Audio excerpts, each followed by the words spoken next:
Hello ചെമ്പനീർപ്പൂവ് പുത്തൻ promo വിശേഷങ്ങളിലേക്ക് എല്ലാവർക്കും സ്വാഗതം. അങ്ങനെ നമ്മുടെ പുതിയ പ്രൊമോയില് നമ്മുടെ ചന്ദ്രോദയത്ത് ആകപ്പാടെ പൊട്ടിത്തെറികളാണ്. നമ്മുടെ ശ്രുതിക്കിട്ട് പണ്ട് സച്ചി പണിയെടുത്ത പോലെ ശ്രുതി ഇപ്രാവശ്യം തിരികെ കൊടുത്തിരിക്കുകയാണ്. ആ വീഡിയോ ആ ടി വിയിൽ ഇട്ട് എല്ലാം വലുതാക്കി എല്ലാവരെയും കാണിക്കുന്നുണ്ട്. അപ്പൊ വീട്ടിലേക്ക് കയറി വരുമ്പോൾ തന്നെ നമ്മുടെ അച്ഛൻ ഭയങ്കര കലിപ്പ്.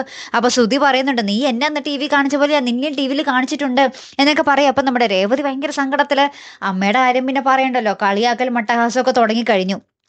അപ്പൊ നമ്മുടെ സച്ചി പറയുന്നുണ്ട്, അച്ഛാ ഞാൻ കുടിച്ചിട്ടില്ല അച്ഛാ എന്നൊക്കെ പറയുമ്പോൾ നമ്മുടെ അച്ഛൻ പറയുന്നുണ്ട്, നിന്നോട് ഞാൻ എത്ര തവണ പറഞ്ഞിട്ടുണ്ടടാ എന്നൊക്കെ പറയുമ്പോൾ നമ്മുടെ ശ്രുതിയും അതിന്റെ ഇടയിലേക്ക് നമ്മുടെ സച്ചിക്കിട്ട് കുറെ പറയുന്നുണ്ട്. അപ്പൊ ശ്രുതിയുടെ ഇങ്ങനെ കോളറിന് കയറി കുത്തിപ്പിടിക്കുന്നുണ്ട്. എടാ ഞാൻ പറഞ്ഞില്ലേടാ എന്നൊക്കെ പറഞ്ഞ് കുത്തിപ്പിടിക്കുമ്പോൾ നമ്മുടെ അച്ഛൻ സച്ചിനെ ഇങ്ങനെ മാറ്റി നിർത്തിയിട്ട്, വിടറ അവനെ, കുടിച്ചിട്ട് വന്നിട്ട് അലമ്പുണ്ടാക്കുന്നു എന്നും ചോദിച്ച് നമ്മുടെ സച്ചിയുടെ കരണത്തിട്ടൊന്ന് അടിക്കാൻ പോകുന്നുണ്ട്. അപ്പൊ തന്നെ നമ്മുടെ രേവതി അച്ഛാ എന്നും പറഞ്ഞ് ഇങ്ങനെ വിളിക്കുന്നുണ്ട്. അപ്പൊ അച്ഛൻ അടിക്കാതെ ഇങ്ങനെ ഇരിക്കുന്നുണ്ട്. പിന്നീട് നമ്മുടെ രേവതിയുടെ അടുത്ത് നമ്മുടെ സച്ചി വന്ന്, രേവതി നീ എങ്കിലും എന്നെ ഒന്ന് വിശ്വസിക്കും, ഞാൻ കുടിച്ചിട്ടില്ല എന്നൊക്കെ ഇങ്ങനെ പറയുന്ന ഒരു നിമിഷങ്ങൾ തന്നെയാട്ടോ കൂട്ടുകാരെ നമുക്ക് കാണുവാൻ സാധിക്കുന്ന. പിന്നെ എന്തൊക്കെയായിരിക്കും അല്ലെ, കാത്തിരുന്നതിനെ കാണാട്ടോ. അടുത്തൊരു വീഡിയോയുമായി വരുന്നത് വരയ്ക്കും ഗുഡ് ബൈ.